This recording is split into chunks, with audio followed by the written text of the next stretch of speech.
My mom secretly married, dropped my 7-year-old sister at my place for a date, vanished on her honeymoon, and lost custody after breaking into my home. I am a 22-year-old female. I have a half-sister, Leah, who is 7 years old, and she is my mom's daughter with my ex-stepdad. It sounds complicated, I know, but let me explain. So, my mother had me when she was 22 with her boyfriend at the time, and they were really young. She had not been married to my biological father. She had wanted to keep the baby, but my biological dad was not ready to take on the responsibilities of a father, so they went their separate ways, and she never saw him again, but continued to receive a child support check from him every month. Then, when I was 6 years old, she met my ex-stepdad and they started dating. He did not have a problem with me, thankfully, and even got along really well with me. So, within 3 years of dating, they got married, and we were a happy family for a really long time.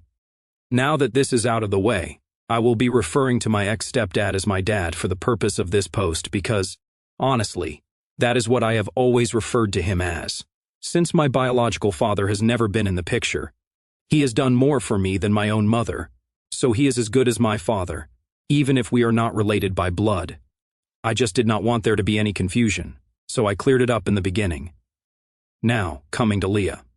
The circumstances of her birth were really strenuous because that was around the time that my mother came clean to my dad about the affair that she had been having with a friend of theirs. A couple of weeks after telling us that she was pregnant once again, she told Dad about the affair because she did not know whose baby it was, and she wanted to come clean before the birth of the child. My dad immediately filed for a divorce because this was absolutely unforgivable. Even though I was shattered about it at the time that these things were happening, I decided to choose my father's side and lived with him until I went away to college. After I found out about the affair and the reason that they were getting divorced, I did not have any contact with my mother for a good 4 years once my mother had given birth to Leah. A paternity test revealed that she was in fact my father's daughter. And then the custody battle got even more serious. My mother wanted full custody, and so did my father, so it was very difficult for them to come to the same conclusion.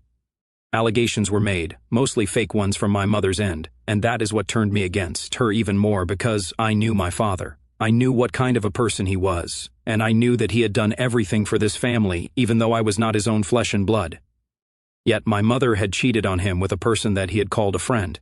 I was just a couple of months away from turning 16 at the time of the divorce, so I had clearly stated that I wanted to live with my dad, and that was settled. But it took several months for them to come to a conclusion about what was going to happen with Leah, and the custody battle continued well after the divorce was finalized. During that time, Leah was living with my mother because she was really just a baby, and she needed my mom. Eventually, they were able to come to an agreement and decided on shared custody of Leah after she turned 1 year old, and that was implemented after that.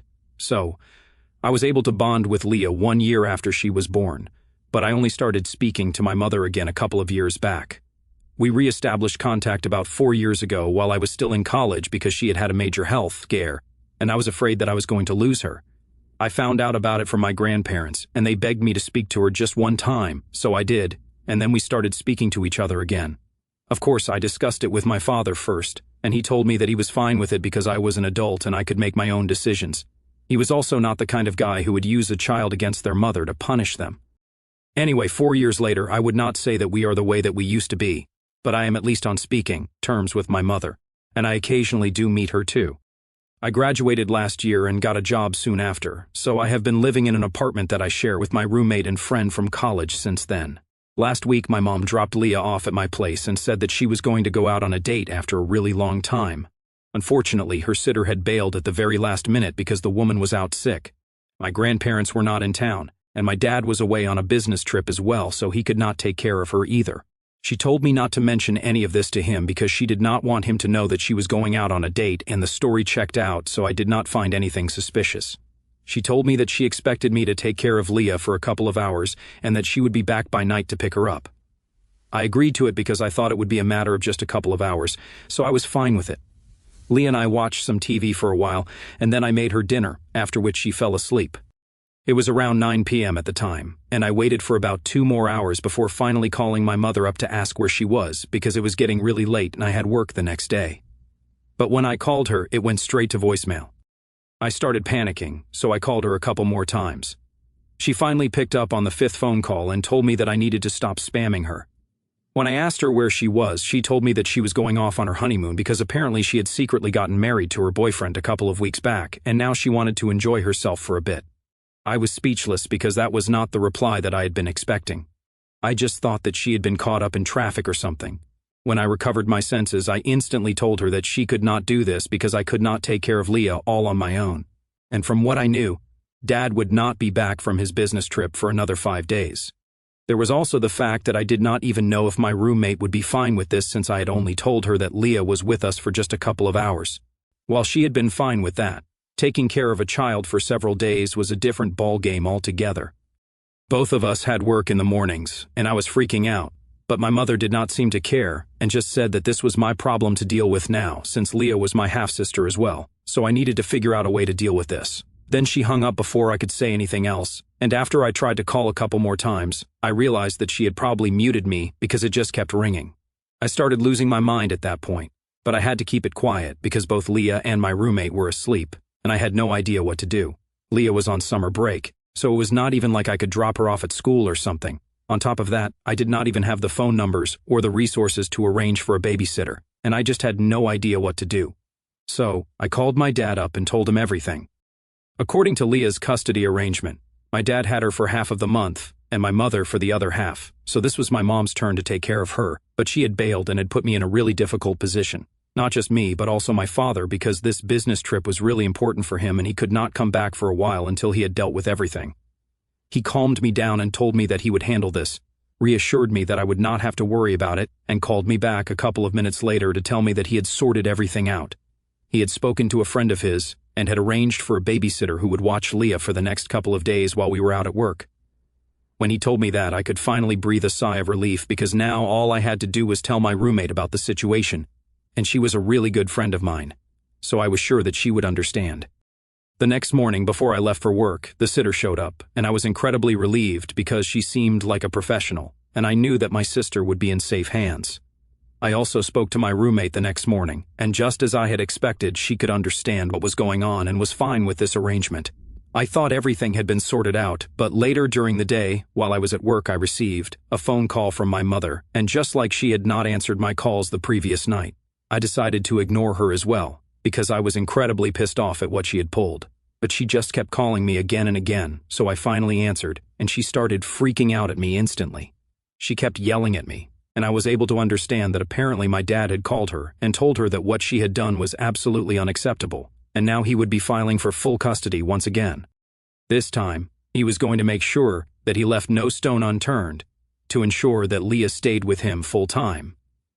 He had apparently told her that she would be lucky if she was even able to get visitation rights, and she was yelling at me for all of this because she had given me very specific instructions not to bother my father with any of this because he was away on an important work trip and did not want to be disturbed. She knew that, and yet, in spite of that, I had done exactly what she had asked me not to, and now she was going to get screwed over because of what I had done. She was pretty much hysterical and told me that not only had I ruined her honeymoon by pulling off this and getting her in trouble, but I had also ruined any chances of us being able to fix our relationship. I did not like the way she was yelling at me because as far as I was concerned, none of this was my fault. She had been extremely inconsiderate and had just pawned her daughter off on me because she was too lazy of a mother to think about her children and only cared about herself and her enjoyment. So we got into a fight, and I told her that after the way she had started yelling at me and blaming me for the consequences of her own actions, I was sure that my dad was going to get custody. That seemed to get her even more riled up, and she cursed at me for a bit and then hung up. I thought that that would be the end of it, and I even blocked her because I was really pissed. But in the evening, she called me up once again from her husband's phone, but it was not to yell at me but to apologize, and practically begged me to fix this situation. When I heard her voice on the other end, I was about to hang up, but she begged me to at least hear her out, and I decided to give it a chance against my will. She told me that she had just wanted some time to herself because taking care of a child along with working was really exhausting, and she did not get a moment to herself, especially since Leah was now on summer break. She told me that she did not expect me to understand it or even forgive her because she really should have spoken to me and made sure that I was okay with this arrangement, but she had been scared that I would say no, and then she would not have anybody to rely on. Her usual sitter was sick, and she could not trust anybody else with her daughter, which is why she had chosen me. Then she explained that the reason she had not told me anything about her secret boyfriend or about her marriage for so long was because she was afraid that I would stop speaking to her once again, just like I had back when she was getting divorced, and she did not want to lose me once more. She admitted she was wrong, but said she just wanted me to help her out one last time because if there was anybody who could talk to my dad and fix this, it was me. But at the time, I was still very pissed off, so I said that she probably deserves to lose both me and Leah because of her behavior, and told her there was nothing that I could do to help her out. Then I hung up and blocked that number as well. Since then, I have been receiving messages from fake accounts on social media with my mom telling me that what I am doing is not right and that the statement I made about her deserving to lose both her daughters was really incredibly hurtful. I thought about it, and I do feel kind of bad. However, given the circumstances, I also do think that she is making this way harder than it needs to be. I am feeling a bit conflicted right now, so I am here to ask for any help or advice. So, I am asking if I am the jerk for telling my mother that she deserves to lose her daughters because of the way that she has been behaving. Update 1. Hi, thank you so much you guys for all the advice in the comments. So, I realized that the more I think about the situation, the worse I am going to feel about it, so I decided not to think about it at all. I had already blocked my mother, and she had no way of reaching out to me other than making several accounts on social media. I decided to block a couple of accounts that she had made, and then decided not to open any new messages from anyone that I did not already know. That way, I can keep my mind off of things. I also spoke to my dad about what he was doing regarding the custody situation, and he told me that he had made up his mind about it and there was no changing it. So, I told him that I actually think it is the right thing to do because my mother has made it sufficiently clear several times that she could not care less about the well-being of her children, and to her, the only thing that matters is whether she herself is happy or not. We can go take a hike for all we want. After speaking to my dad about this, I also got to find out a lot of other things that I did not know before. It is not just this particular one-off incident that has forced him to make this decision about filing for full custody. He had apparently been considering it for a really long time because a couple of months back he found out from Leah that she had been left with the sitter for most days because her mother would just be out all the time. When confronted about it, my mother said that she was busy with work, but now he thinks that it was probably her boyfriend that she was busy with and not work. There were other reasons as well, like how the school that she went to had informed him that they had noticed that in the past couple of months Leah would regularly attend school in the first half of the month, but there would be several unexplained absences in the second half, and they wanted to make sure that everything was right at home. Leah had explained that she and her mother occasionally slept in because my mom gets too lazy to take her to school on some days, and it had been fine initially, but I do not think that skipping school for almost 5 or 6 days in 2 weeks is fine. Even after all of this, my father had been willing to look past what my mother was doing just because Leah seemed to be happy with this arrangement so far. But now my dad also had to think about the future, and about some sense of stability in Leah's life because he did not want her growing up thinking that whatever my mother was doing was right. I am completely on his side. She used to be a really proactive mother when I was little, but I guess age really does change you. Anyway, he is going through with what he had promised her, and is going to file for full custody after he has his lawyers draw up the papers once he is back. Update 2. Hi. So my dad finally returned from his business trip today and picked up Leah in the morning. She was very happy to see him, but she was kind of upset that she was going to have to leave because, apparently, she really enjoyed living with me and my roommate. Both of us were really happy that she had enjoyed spending time with us, and we have been considering having her over more often because this was really not as difficult as I had thought it would be, and even my roommate seems to like Leah a lot. She really brightens up the house. Anyway, now that my dad is back, he is going to file for full custody with his lawyer. He wanted to be there in person when he did that because he wanted to go over the paperwork personally to answer you guys who are asking why he did not just get his lawyer to do it for him while he was away. I have not heard from my mother yet. There has been absolute silence from her. And after I started ignoring all the messages that she was sending from all those fake profiles, I guess she realized that talking to me was pointless because I was not going to side with her. Also, a lot of you guys were speculating if the person that she is married to currently and has been with for the past couple of months is the same person that she had cheated on my dad with. And no, to answer that, it is not him. The guy that she had had an affair with earlier had left the country 1 year after my parents' divorce. So this has got to be a different person. Anyway, it is really none of my business who she is married to, and my dad would not care about it either. But now he is worried because if he does not succeed in getting full custody of Leah, This person might become a part of her life as well, so it is imperative for him to know what kind of a person she has been involved with. But that is something that he is not going to worry about right now since the legal proceedings have not even started yet. Personally, I really think that he stands a strong chance to get full custody, so yeah, fingers crossed. Update 3. Hello. A couple of days have passed since my last update, and my mother probably came back yesterday because she showed up at my place. From the looks of it, she had taken a cab right from the airport as soon as she had landed. I could see through the peephole that she also had another man standing beside her when she rang the doorbell, and I could barely recognize him. Of course, I told her to go away almost immediately because, first of all, it was the weekend, and I really wanted to relax after working hard the entire week. I did not want to waste my time arguing with her. Secondly, there was literally nothing that she could say or do to make me change my mind about speaking to my father and getting him to back down from filing for full custody. You screw up, you face the consequences. That is just how it goes. Most importantly, my roommate was at home, and she had been out drinking the previous night, so she was nursing a terrible migraine and a hangover. I did not want to bother her with any loud interactions with my mother, so I told my mom to go away, but obviously she did not. She ordered me to open up and took a tone with me that can only be described as commanding. I was really taken aback because the last time that I had spoken to her she was begging me to take her side. But now she had pulled a full 180. I told her that I would call the cops if she argued with me any further, and that would not be nice for her. But once again, she used the same tone with me and said that she was not here to play around, and if I did not open the door, then she would have her husband break it down, and that would not be nice. At that point, I started finding things really weird, so I took out my phone to call the police. But it was right then that her husband probably started slamming his body against the door. So I had to back up, and I was really shocked that this was even happening. I got really nervous, and my hands started shaking. Eventually, the door gave out because I live in a really old building, and the doors have never really been the strongest part of the structure. Besides, her husband seemed to be quite a heavy man, so it was not so big of a surprise that he was able to break open the door. By the time he entered, the wood had splintered, and the door was hanging off one of the hinges. Trust me when I say this, I had never been more scared in my entire life than I was in that moment. In the meantime, my roommate had heard the door being hit repeatedly, had rushed out of her room, and was about to tell me to call the cops when the door gave out and my mother and her husband entered the room.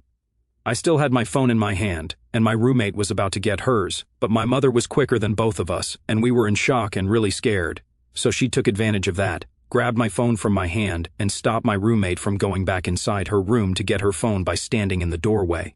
She instructed my roommate to leave the apartment for a while because she wanted to speak to me in person, but my roommate stood her ground and said that she was not going anywhere, and whatever it is that my mother had to say, she could say to both of us. I could tell that she was just as scared as I was, but I am really grateful to her that she stood by me and did not leave me alone with the two of them because I am pretty sure that they are both psychopaths, and there is something seriously wrong with both of them. Anyway, once we were both seated, she turned to me and said that she had tried things the nice way, but it had clearly not worked, and now she had no other option but to intimidate me into taking her side. She said that she wanted me to call up my dad right in front of her and tell him that if he did not take back his petition for full custody, then I would never speak to him again and really sell it to him until he agreed to back off. It was an incredibly stupid plan, but I guess my mother was just desperate, so she was not thinking straight. There were a million loopholes. Like even if I did call him up and convince him, I could just go back on my word later and explain the situation to him, and she would be back to square one. But at that moment, my only priority was to get my phone back, so I played along and said yes. So she handed me my phone with my dad's number dialed. As soon as my dad picked it up, I immediately told him to call the cops and send them to my place because my mother was literally holding me hostage.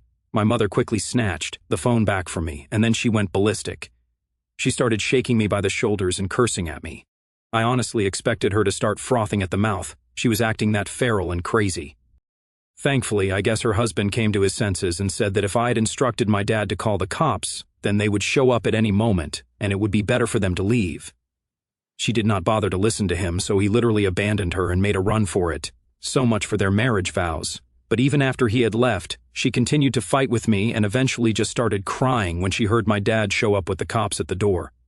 After that, we had them arrested, and I'm certain that she just ensured that she would not be getting custody of Leah anymore. Once she was taken away by the cops, my dad made us pack all the important things in the apartment and took me and my roommate to his own house. and that is where we are right now. My mother and her husband are probably going to get charged for what they did, and I am really happy about it. My roommate and I are also going to start looking for a new apartment, but until then, my dad has opened up his home to us, and we are really grateful for it. I also get to spend a lot of time with Leah, so that is nice.